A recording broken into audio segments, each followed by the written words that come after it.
Hello my dear friends, welcome back to English with Shyam sir. నేను Shyam sir మాట్లాడుతున్నాను.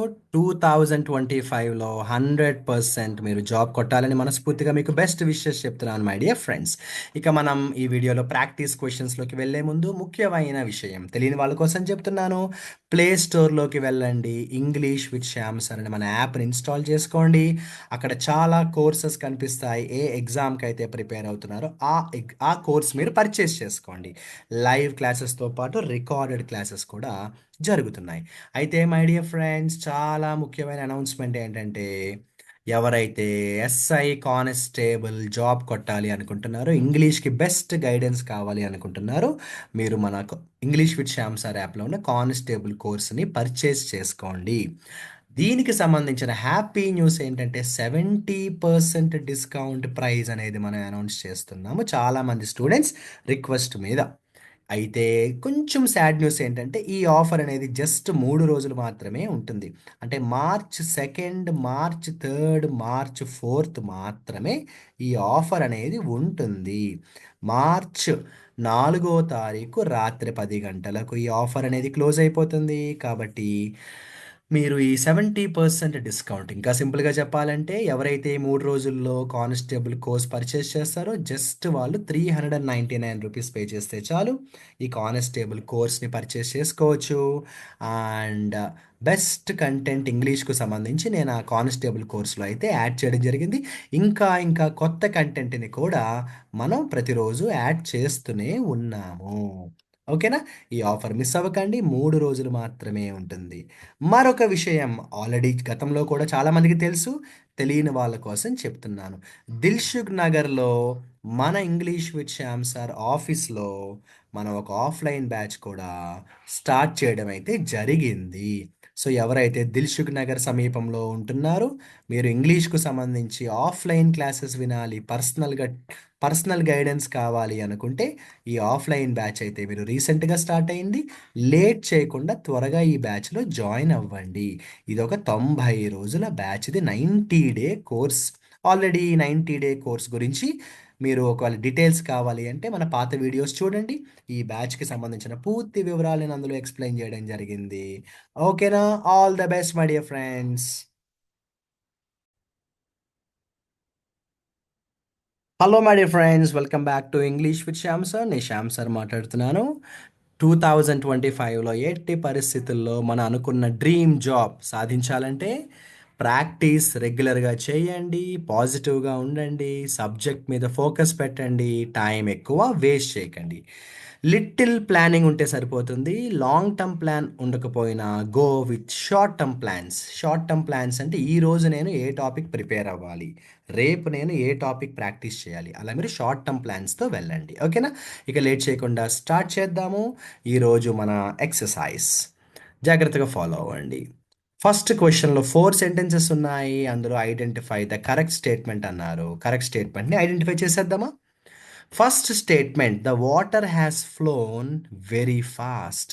నీరు చాలా వేగంగా ప్రవహించింది. మై డియర్ ఫ్రెండ్స్, నేను ఒక చిన్న సజెషన్ ఇద్దాం అనుకుంటున్నాను. ఇప్పుడు నేను దీని ఆన్సర్ ఎక్స్ప్లెయిన్ చేస్తాను కదా, మీరు డైరెక్ట్గా వినేసారనుకోండి, పెద్దగా యూజ్ ఉండదు. కాబట్టి నా సజెషన్ ఏంటంటే, నేను ఆన్సర్ ఎక్స్ప్లెయిన్ చేసే ముందు మీరు ఒక్కసారి ఈ వీడియోలో నేను 5 క్వశ్చన్స్ ఎక్స్ప్లెయిన్ చేస్తాను. అంటే ప్రతి క్వశ్చన్లో 4 ఆప్షన్స్ ఉంటాయి. సో మీరు ఒక్కసారి ట్రై చేయండి. ఇది ఒక ఎగ్జామ్ లాగా రాయండి. అవుట్ ఆఫ్ 5 క్వశ్చన్స్ ఎన్ని రైట్ అయ్యాయో చూసుకోండి. ఓకేనా? ఓకే. మీరైతే ట్రై చేశారా? వీడియో పాజ్ చేసుకొని ట్రై చేయండి. సరేనా? First option 100% wrong. కారణం ఏంటో చెప్తాను. మనం మాట్లాడేది నీళ్ళ కోసం. వాటర్ అన్నాడు. నీళ్లు ప్రవహించడాన్ని ఏమంటామంటే ఫ్లో, ఫ్లోడ్. నీళ్లు ప్రవహించడాన్ని ఏమంటామంటే ఫ్లో, ఫ్లోడ్. అయితే నీళ్లు ప్రవహించడాన్ని ఫ్లోడ్ అంటాం. ఇక్కడ చూడండి, వాడు ఫ్లోన్ ఇచ్చాడు. ఫ్లోన్ అంటే గాల్లో ఎగరడం. కాబట్టి ఇక్కడ ఏముండాలంటే ఫ్లోడ్ ఉండాలి. The water has flowed fast ఉండాలి. అంటే వాడు ఇచ్చిన క్వశ్చన్లో వెర్బే రాంగ్ ఇచ్చాడు. My dear friends, second option చూద్దాం.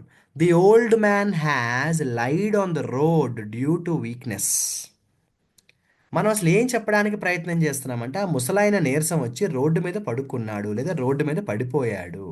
రోడ్డు మీద పడుకున్నాడు లేదా రోడ్డు మీద పడిపోయాడు అని చెప్పడానికి లైడ్ అనే వెర్బ్ రాంగ్. ఎందుకంటే లైడ్ అంటే అబద్ధం ఆడడం. మరి ఇక్కడ ఏముండాలి సార్ అంటే ఎల్ఏఐడి లెయిడ్ ఉండాలి. ఇంకా క్లియర్‌గా చెప్పాలంటే అబద్ధం ఆడడాన్ని లై అంటాము. లైకి వెర్బల్ ఫార్మ్స్ వచ్చి లై, లైడ్, లైడ్. అయితే రెస్ట్ తీసుకోవడాన్ని, పడుకోవడాన్ని ఏమంటామంటే, అది కూడా లై అనే అంటాము. రెస్ట్ తీసుకోవడాన్ని, పడుకోవడాన్ని ఏమంటామంటే, లై అంటాం. అది కూడా లయ్యే అంటాము. దాని వెర్బల్ ఫార్మ్స్ వచ్చి లై, లే, లెయిన్. కాబట్టి ఇక్కడ అబద్ధం ఆడడం గురించి మనం మాట్లాడట్లేదు కాబట్టి లైడ్ ఉండకూడదు. ఏముండాలంటే ఎల్ఏఐఎన్ ఉండాలి. ఎల్ఏఐడి కాదు. ఎల్ఏఐఎన్ ఉండాలి. అతను రెస్ట్ తీసుకోవడం గురించి మాట్లాడుతున్నాను. ఎల్ఏఐఎన్ ఉండాలి. థర్డ్ సెంటెన్స్ రాంగ్ అమ్మ. కారణం ఏంటో చెప్తాను. How have you hanged this shirt? ఈ షర్ట్ నువ్వు ఇక్కడ ఎలా తగిలించావు అన్నాడు. షర్ట్ తగిలించేటప్పుడు మనం వాడాల్సిన వెర్బ్ హ్యాంగ్డ్ కాదు. హెచ్యుఎన్జి. హంగ్ ఉండాలి. హంగ్ ఉండాలి. షర్ట్ తగిలించడాన్ని మనం హ్యాంగ్ అంటాం కదా! అయితే ఈ హ్యాంగ్‌కి వెర్బల్ ఫార్మ్స్ ఏంటంటే, ఈ హ్యాంగ్‌కి వెర్బల్ ఫార్మ్స్ ఏంటంటే హ్యాంగ్, హంగ్, హంగ్ అంటాం. షర్ట్ తగిలించడాన్ని హ్యాంగ్ అంటాం కదా! ఈ హ్యాంగ్‌కి వెర్బల్ ఫార్మ్స్ ఏంటంటే హ్యాంగ్, హంగ్, హంగ్ అంటాము. హ్యాంగ్డ్ అంటే మనిషిని ఉరి తీయడం. కాబట్టి ఇక్కడున్న 4 ఆప్షన్స్‌లో the right sentence is option 4. The old man's advice has helped me a lot. ఓకేనా?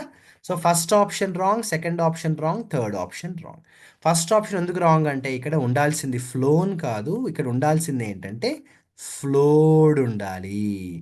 సెకండ్ ఆప్షన్ రాంగ్ ఎందుకంటే ఇక్కడ ఉండాల్సింది లైడ్ కాదు. ఇక్కడ ఉండాల్సింది లెయిన్ ఉండాలి. Third option wrong. ఇక్కడ ఉండాల్సింది హ్యాంగ్డ్ కాదు. ఇక్కడ ఉండాల్సింది హంగ్. సార్ నాకు ఈ కాన్సెప్ట్ అర్థం కాలేదండి. మీరు ఎక్స్‌ప్లెయిన్ చేసినా కూడా నాకు క్లారిటీగా అర్థం అవ్వలేదండి అంటారా? యెస్. ఇది నీకెప్పుడు అర్థమవ్వదంటే, నువ్వు వెర్బల్ ఫార్మ్స్ సరిగ్గా నేర్చుకోకపోతే నీకిది అర్థం కాదు. మన ఇంగ్లీష్ విత్ శ్యామ్ సార్ యాప్‌లో గ్రామర్ క్లాసెస్‌లో వెర్బ్ అనే టాపిక్ మీద చాలా వీడియోస్ ఉంటాయి. అందులో వెర్బల్ ఫార్మ్స్ నేర్చుకోండి. ఆ వీడియోస్ చూడండి. మీకు క్లారిటీగా నేనైతే అందులో ఎక్స్‌ప్లెయిన్ చేశాను. అందరికీ మరి ఆ రైట్ ఆన్సర్ వచ్చిందా? ఓకే. సెకండ్ క్వెషన్ స్క్రీన్ మీద కనిపిస్తోంది. నా ఆన్సర్ వినే ముందు ఒకసారి మీరు వీడియో పాజ్ చేసుకొని మీ ఆన్సర్ ఏంటో మీరు ట్రై చేయండి. ఓకేనా? మీరు ఆన్సర్ అయితే ట్రై చేశారా? సరే. ఫస్ట్ ఆప్షన్ 100% రాంగ్ అమ్మ. కారణం ఏంటో చెప్తాను. Many students were keen at this matter అన్నాడు. ఇక్కడ ఉండాల్సింది కీన్ ఎట్ కాదు. ఏముండాలంటే ఇక్కడ కీన్ ఆన్ ఉండాలి. ఎప్పుడు కూడా ప్రిపోజిషన్స్ క్లాస్‌లో మనం నేర్చుకుంటాము. కీన్‌కి ప్రిపోజిషన్ ఎట్ కాదమ్మా. కీన్‌కి ప్రిపోజిషన్ ఆన్ ఉండాలి. కీన్‌కి ప్రిపోజిషన్ ఎట్ కాదు. కీన్‌కి ప్రిపోజిషన్ ఆన్ ఉండాలి. కీన్‌కి ప్రిపోజిషన్ ఎట్ కాదు. కీన్‌కి ప్రిపోజిషన్ ఆన్ ఉండాలి. ఓకేనా? Next one. Second sentence 100% wrong అని చెప్పొచ్చు. కారణం ఏంటంటే, జెంట్రీ తర్వాత హ్యాస్ ఉండకూడదు. ఎందుకంటే, జెంట్రీ అనేది ఎప్పుడు కూడా ప్లూరల్ నౌన్. జెంట్రీ అంటే ప్లూరల్ నౌన్. అప్పుడు హ్యాస్ రాదమ్మా. హ్యావ్ రావాలి. హ్యాస్ కాదు హ్యావ్ ఉండాలి. మీ అందరికీ తెలిసిన విషయమే third option. Where did you met his uncle? Did తర్వాత మెట్ రాకూడదు. డిడ్ తర్వాత ఏం రావాలంటే మీట్ రావాలి. డిడ్ తర్వాత మెట్ రాకూడదు. డిడ్ తర్వాత మీట్ రావాలి. ఎప్పుడు కూడా గ్రామర్ క్లాసెస్‌లో నేను చాలా సార్లు చెప్తూ ఉంటాను. డిడ్ తర్వాత ఎప్పుడు కూడా వి1 ఉండాలి. కాబట్టి the right option is the fourth option. How have you solved this problem? The right answer is the fourth option. So, ఈ క్వెషన్ నుంచి మనం నేర్చుకోవాల్సిన పాఠాలు, గుణపాఠాలు ఏంటంటే, కీన్ అనే వెర్బ్‌కి, కీన్ అనే యాడ్జెక్టివ్‌కి ప్రిపోజిషన్ ఆన్ రావాలి. ఎప్పుడు గూడా జెంట్రీ అనేది ప్లూరల్ నౌన్ అమ్మా. జెంట్రీ అంటే ఏంటంటే, ఊరు పెద్దలు అంటాం గదా! సీనియర్స్ అంటాం కదా! అలా అనమాట. అయితే డిడ్ ఎప్పుడొచ్చినా కూడా వెర్బ్ అనేది ఫస్ట్ ఫార్మ్‌లో రావాలి. డిడ్ ప్లస్ వి1. డిడ్ ప్లస్ వి1. కాబట్టి the right answer is the fourth option. మరి మీకు కూడా రైట్ ఆన్సర్ వచ్చిందని నేను అనుకుంటున్నాను. మరి మీ ఆన్సర్ రైట్ రాంగ్ చెక్ చేసుకోండి. My dear friends, question number 3 screen మీద కనిపిస్తోంది. వీడియో పాజ్ చేసుకోండి. ఆన్సర్ ఏంటో ట్రై చేసిన తర్వాత నా ఎక్స్ప్లెనేషన్ వినండి. ఓకే. మరి దీని ఆన్సర్ ట్రై చేశారా? మరి చెక్ చేద్దామా? ఫస్ట్ ఆప్షన్ 100కు 100% రాంగ్. ఎందుకు అంటే ఇక్కడ మెనీ తర్వాత ఏ అన్నాడు. ఎప్పుడైతే నువ్వు మెనీ ఏ అన్నావో గ్రామర్ మొత్తం, నౌన్ మొత్తం, వెర్బ్ మొత్తం సింగులర్‌లోనే ఉండాలి. మెనీ ఏ అన్నప్పుడు వెర్బ్ ఎప్పుడు సింగులర్‌లోనే ఉండాలి. అంటే ఇక్కడ మనం వాడాల్సింది స్టూడెంట్స్ కాదు స్టూడెంట్. ఇక్కడ వాడాల్సింది హ్యావ్ కాదు హ్యాస్. మెనీ ఏ ఎప్పుడూ కూడా సింగ్యులరే. సార్ నాకు ఈ విషయం ఎక్కడ నేర్చుకోవాలండి అంటే, కాంకర్డ్ అనే టాపిక్ ఉంటుందమ్మా. కాంకర్డ్ అనే టాపిక్‌లో మీరు ఈ రూల్స్ అన్నీ చక్కగా నేర్చుకోవచ్చు. తర్వాత క్వెషన్ నంబర్ 2 చూడండి ఏమన్నాడంటే వాడు, Karan has been waiting here since 2 hours అన్నాడు. 2 గంటల నుంచి కరణ్ ఎదురు చూస్తున్నాడు. నాన్న ఎప్పుడు కూడా గుర్తుపెట్టుకోండి. 2 అవర్స్ అనేది ఏంటంటే మనకి 2 అవర్స్ అనేది ఏంటంటే మనకి పీరియడ్ ఆఫ్ టైమ్. మరి పీరియడ్ ఆఫ్ టైమ్‌కి సిన్స్ కాదు ఫర్ రావాలి. ఓకేనా? థర్డ్ ఆప్షన్ 100% రాంగ్ అమ్మా. సార్ థర్డ్ ఆప్షన్ రాంగ్ అని ఎలా చెప్పారు సార్? మాకు క్లారిటీగా చెప్పండి.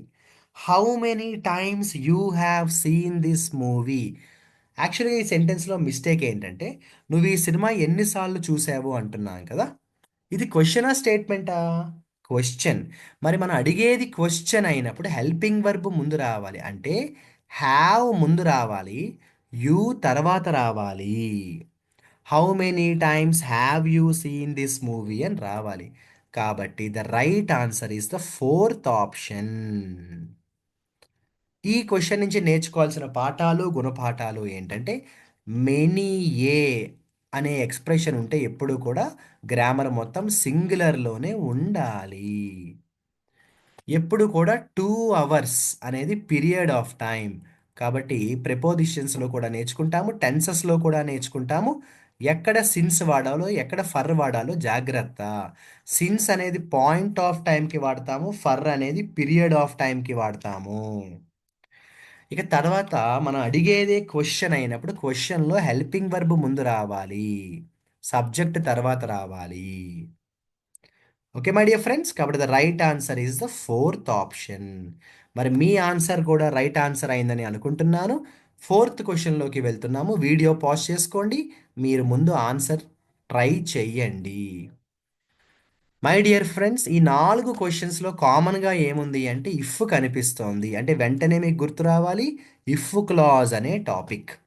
ఫస్ట్ ఆప్షన్ 100కు 100% రాంగ్ అని చెప్పొచ్చు. ఎలా చెప్పొచ్చు అంటే ఇఫ్‌తో ఉన్న క్లాజ్‌ని ఏమంటామంటే కండీషనల్ క్లాజ్. కండీషనల్ క్లాజ్‌లో ఎప్పుడూ కూడా వుడ్ రాదు. సెకండ్ ఆప్షన్‌లో కూడా సేమ్ అదే ప్రాబ్లమ్ వచ్చింది. ఇఫ్ ఉన్న క్లాజ్‌ని కండీషనల్ క్లాజ్ అంటాము. కండీషనల్ క్లాజ్‌లో ఎప్పుడు వుడ్ రాదు. ఓకేనా? ఇక ఫోర్త్ ఆప్షన్ చూడండి. ఇక్కడ ఏమైందంటే ఫోర్త్ ఆప్షన్‌లో వుడ్ వచ్చిన తర్వాత పాస్ట్ టెన్స్ వాడారు. ఎప్పుడు కూడా వుడ్ తర్వాత వి1 రావాలి. వుడ్ తర్వాత వి1 రావాలి. కాబట్టి the right answer is the option C. If you worked hard you would pass లేదా you would pass if you worked hard. నాన్న దీన్ని ఏమంటామంటే టైప్ 2 కండిషనల్ అంటాం. దీన్ని ఏమంటాం మనం? టైప్ 2 కండిషనల్ అంటాం. సార్ ఇప్పుడు మీరు ఎక్స్‌ప్లెయిన్ చేసిన విషయం ఏదైతే ఉందో ఈ క్వెషను నాకు అస్సలు అర్థం కాలేదు సార్ అని కొంతమందికి అనిపించొచ్చు. అలా అనిపించిన వాళ్ళకి నా సజెషన్ ఏంటంటే కండీషనల్స్ అనే టాపిక్ నేర్చుకోండి. రూల్స్ బాగా ప్రాక్టీస్ చేయండి. అప్పుడు నేను ఎక్స్‌ప్లెయిన్ చేసింది ఏంటో మీకు అర్థమవుతుంది. మన ఇంగ్లీష్ విత్ శ్యామ్ సార్ యాప్‌లో ఉన్న గ్రామర్ వీడియోస్‌లో కండీషనల్స్ మీద చాలా క్లాసెస్ ఉన్నాయి. చక్కగా వినండి. మీకు క్లారిటీ అయితే వచ్చేస్తుంది. సో, ఈ క్వెషన్‌కి ఆన్సర్ వచ్చి ఆప్షన్ సి. మరి మీ ఆన్సర్ రైట్ అయిందో లేదో చెక్ చేసుకోండి. యాక్చువల్‌గా కండీషనల్స్ అనేది చాలా చిన్న టాపికే. కానీ చాలా ఇంపార్టెంట్ టాపిక్ జాగ్రత్తగా చూసుకోవాలి. ఇక ఈ క్లాస్లో మనం లాస్ట్ క్వశ్చన్కి అయితే వచ్చేద్దాము. Question number 5. వీడియో పాజ్ చేసుకోండి. మీరు ముందు ఆన్సర్ని ట్రై చేయండి. నేను ఇది డిసెండింగ్ ఆర్డర్లో చెప్దాం అనుకుంటున్నాను. This child has surprised all. ఈ పిల్లోడు అందరినీ సర్ప్రైజ్ చేశాడు. చైల్డ్ అంటే సింగులర్ కాబట్టి హ్యాస్ పర్ఫెక్ట్గా సరిపోయింది. చైల్డ్ అంటే సింగులర్ కాబట్టి హ్యాస్ పర్ఫెక్ట్గా సరిపోయింది.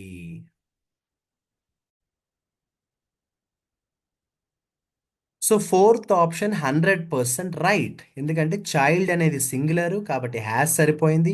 హ్యాస్ తర్వాత వెర్బ్ థర్డ్ ఫామ్లోకి వస్తుంది. పర్ఫెక్ట్గా సరిపోయింది. ఎప్పుడైతే ఫోర్త్ ఆప్షన్ రాంగ్ అయిందో ఆటోమేటిక్గా మిగిలిన ఫోర్త్ ఆప్షన్ ఎప్పుడైతే రైట్ అయిందో ఆటోమేటిక్గా మిగిలిన మూడు ఆప్షన్స్ రాంగ్ అవుతాయి. మరి ఫస్ట్ ఆప్షన్ ఎందుకు రాంగ్ అయింది, సెకండ్ ఆప్షన్ ఎందుకు రాంగ్ అయింది, థర్డ్ ఆప్షన్ ఎందుకు రాంగ్ అయింది, ఇది నేను చెప్పను ఈ వీడియోలో.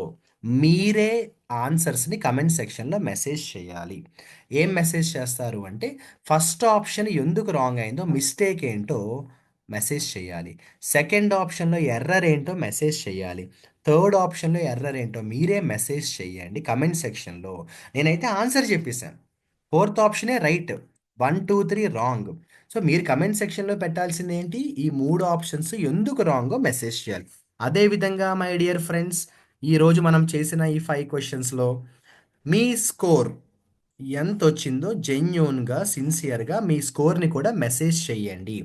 ఓకేనా మై డియర్ ఫ్రెండ్స్, మనం చేస్తున్న ఈ ఇంగ్లీష్కు సంబంధించిన ప్రాక్టీస్ క్వశ్చన్స్ సిరీస్ నచ్చిందా లేదా, అలాగే ఈ ప్రాక్టీస్ క్వశ్చన్స్కి సంబంధించిన మీ ఫీడ్బ్యాక్ ఏంటో కూడా కమెంట్ సెక్షన్లో మెసేజ్ చేయండి.